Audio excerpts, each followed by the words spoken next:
మంత్రులు తెలంగాణ రాష్ట్రానికి సంబంధించి అంటే ఎవరెవరు అక్కడ మాజీ ముఖ్యమంత్రి కేసీఆర్ గారు, హరీష్ రావు గారు, వాళ్ళలో ఎవరినైనా కానీ పెట్టండి, ఇంకా ఎవరినైనా పెట్టండి, అందరు కలిసి పోయి విజిట్ చేయండి, అక్కడ పోయి పరిశీలించారండి, పనులు ఆగినాయా లేదా అని రేవంత్ రెడ్డి గారు చెప్పడం జరిగింది.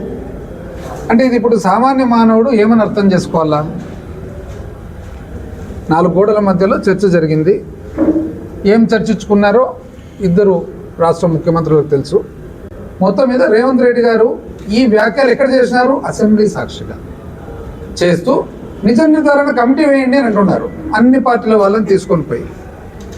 అంటే ఇది ఇప్పుడు సామాన్య మానవులు ఆంధ్ర రాష్ట్రంలో కానీ తెలంగాణ రాష్ట్రంలో కానీ ఈ మాటలను నమ్మాలనా లేదా? నమ్మాల్సి వస్తుంది. ఎందుకంటే అసెంబ్లీ సాక్షిగా ఒక బాధ్యత గల మనిషి, ఒక రాష్ట్ర ముఖ్యమంత్రి గారు చెప్తున్నారు ఈ మాట. పైగా మీరు పోయి పరిశీలన చేయండి అంటున్నారు, నిజ నిర్ధారణ కమిటీ వేయండి అంటున్నారు, అన్ని పార్టీల వాళ్ళని పెట్టమంటున్నారు. అంటే దీనికి పరిణామం ఏమి? రాయలసీమ లిఫ్ట్ స్కీమ్ ఒకవేళ ఆగిపోతే దాని పరిణామం ఏమి?